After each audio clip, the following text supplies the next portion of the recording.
Ехо, здравейте, олимпийци! Аз съм Рони, денят е неделя и е време за нашата рубрика Книжна неделя. Настанете се удобно, защото днес ще чета за вас на английски една от любимите истории на О'Хенри, така че приятно слушане, скъпи олимпийци! Let's go!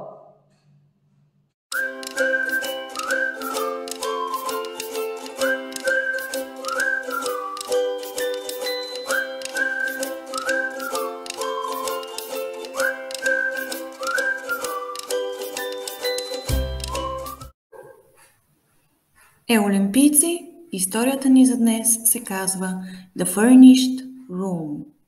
Ако все още не сте се абонирани за канала ни, направете го като натиснете камбанката и бутона Subscribe или абониране. Приятно слушане! Restless, always moving, forever passing like time itself, are most of the people who live in these old red houses. This is on New York's west side. The people are homeless, yet they have 100 homes. They go from furnished room to furnished room. They are transients forever, transients in living place, transients in heart and mind. They sing the song, Home Sweet Home, but they sing it without feeling what it means. They can carry everything they own in one small box. They know nothing of gardens. To them, flowers and leaves are something to put on a woman's head. The houses of this part of the city have had 1,000 people living in them. Therefore, each house should have 1,000 stories to tell. Perhaps most of these stories would not be interesting, but it would be strange if you did not feel insane of these houses, that you were among people you could not see. The spirits of some who had lived and suffered there must surely remain, though their bodies had gone. One evening, a young man appeared, going from one to another of these big old houses, ringing the doorbell. At the 12th house, he put down the bag he carried. He cleaned the dust from his face. Then he touched the bell. It sounded far, far away, as if it were ringing deep underground. The woman who owned the house came to the door. The young man looked at her. He thought that she was like some fat, colorless, legless thing that had come up from a hole in the ground, hungrily hoping for something or someone to eat. He asked if there was a room that he could have for the night. "Come in," said the woman. Her voice was soft, but for some reason he did not like it. "I have had the back room on the 3rd floor. Do you wish to look at it?" The young man followed her up. There was little light in the halls. He could not see where that light came from. The covering on the floor was old and ragged. There were places in the walls made perhaps to hold flowering plants. If this were true, the plants had died long before this evening. The air was bad. No flowers could have lived in it for long. "This is the room," said the woman in her soft, thick voice. "It's a nice room. Someone is usually living in it. I had some very nice people in it last summer. I had not trouble with them. They paid on time. The water is at the end of the hall. Sproles and Money had the room for 3 months. You know them? Tutor people. The gas is here. You see, there is a plenty of space to hang your clothes. It's a room everyone likes. If you don't take it, someone else will take it soon." "Do you have many theater people living here?" asked the young man. "They come and go. Many of my people work in the theater." "Yes, sir. This is the part of the city where theater people live. They never stay long any place. They live in all the houses near here. They come and they go." The young man paid for the room for a week. He was going to stay there, he said, and rest. He counted out the money. The room was all ready, she said. He would find everything that he needed. As she moved away, he asked his question. He had asked it already 1,000 times. It was always there, waiting to be asked again. A young girl, Eloise Washner. Do you remember her? Had she ever been in this house? She would be singing in the theater, probably. A girl of middle height, thin, with red gold hair and a small dark spot on her face, near her left eye. No, I don't remember the name. Theater people change names as often as they change their rooms. They come and they go. No, I don't remember that one. No, always no. He had asked his question for 5 months, and the answer was always no. Every day he questioned men who knew theater people. Had she gone to them to ask for work? Every evening he went to the theaters. He went to good theaters and to bad ones. Some were so bad that he was afraid to find her there, yet he went to them hoping. He who had loved her best had tried to find her. She had suddenly gone from her home. He was sure that this great city, this island, held her. But everything in the city was moving, restless. What was on top today was lost at the bottom tomorrow. The furnished room received the young man with a certain warmth, or it seemed to receive him warmly. It seemed to promise that here he could rest. There was a bed and there were 2 chairs with ragged covers. Between the 2 windows there was a looking glass about 12 inches wide. There were pictures on the walls. The young man sat down in a chair, while the room tried to tell him its history. The words it used were strange, not easy to understand, as if there were words of many distant foreign countries. There was a floor covering of many colors, like an island of flowers in the middle of the room. Dust lay all around it. There was bright wallpaper on the wall. There was a fireplace. On the wall above it, some bright pieces of cloth were hanging. Perhaps they had been put there to add beauty to the room. This they did not do. And the pictures on the walls were pictures the young man had seen 100 times before in other furnished rooms. Here and there around the room were small objects forgotten by others who had used the room. There were pictures of theater people, something to hold flowers, but nothing valuable. One by one, the little signs grew clear. They showed the young man the others who had lived there before him. In front of the looking glass, there was a thin spot in the floor covering.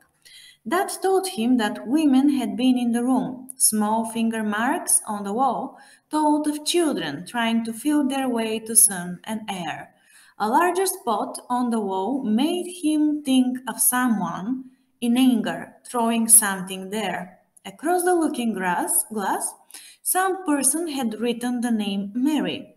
It seemed to him that those who had lived in the furnished room had been angry with it and had done all they could to hurt it. Perhaps their anger had been caused by the room's brightness and its coldness, for there was no true warmth in the room. There were cuts and holes in the chairs and in the walls. The bed was half broken. The floor cried out as if in pain when it was walked on. People for a time had called this room home, and yet they had hurt it. This was a fact not easy to believe, but perhaps it was, strangely, a deep love of home that was the cause. The people who had lived in the room perhaps never knew what a real home was, but they knew that this room was not a home. Therefore, their deep anger rose up and made them strike out. The young man in the chair allowed these thoughts to move one by one, softly through his mind. At the same time, sounds and smells from other furnished rooms came into his room. He heard someone laughing in a manner that was neither happy nor pleasant. From other rooms he heard a woman talking too loudly, and he heard people playing games for money, and he heard a woman singing to a baby, and he heard someone weeping. Above him there was music. Doors opened and closed. The trains outside rushed noisily past. Some animal cried out in the night outside, and the young man felt the breath of the house. It had a smell that was more than bad. It seemed cold and sick and old and dying. Then suddenly, as he rested there, the room was filled with a strong, sweet smell of a flower, small and white, named Minant. The smell came so surely and so strongly that it almost seemed like a living person entering the room. And the man cried aloud, "What, dear?" as if he had been called. He jumped up and turned around. The rich smell was near, and all around him. He opened his arms for it. For a moment he did not know where he was or what he was doing. How could anyone be called by a smell? Surely it must have been a sound, but could a sound have touched him? "She has been in this room," he cried, and he began to seek some sign of her. He knew that if he found any small thing that had belonged to her, he would know that it was hers. If she had only touched it, he would know it. This smell of flowers that was all around him, she had loved it and had made it her own. Where did it come from? The room had been carelessly cleaned. He found many small things that women had left. Something to hold their hair in place, something to wear in the hair to make it more beautiful, a piece of cloth that smelled of another flower, a book, nothing that had been hers. And he began to walk around the room like a dog, hunting a wild animal. He looked in corners. He got down on his hands and knees to look at the floor. He wanted something that he could see. He could not realize that she was there, beside, around, against, within, above him, near to him, calling him. Then, once again, he felt the call. Once again, he answered wildly, "Yes, dear," and turned wild-eyed to look at nothing, for he could not yet see the form and color and love and reaching arms that were there in the smell of white flowers. Oh God, where did the smell of flowers come from? Since when has a smell had a voice to call? So he wondered and went on seeking. He found many small things left by many who had used the room, but of her who may have been there, whose spirit seemed to be there, he found no sign, and then he thought of the owner. He ran from the room with its smell of flowers, going down and to a door where he could see a light. She came out. He tried to speak quietly. "Will you tell me," he asked her, "who was in my room before I came here?" "Yes, sir, I can tell you again. It was Provost and Money, as I said. It was really Mr. and Mrs. Money, but she used her own name. Theater people do that. Tell me about Miss Money. What did she look like? Black-haired, short and fat. They left here a week ago. And before they were here, there was a gentleman, not in the theater business. He didn't pay.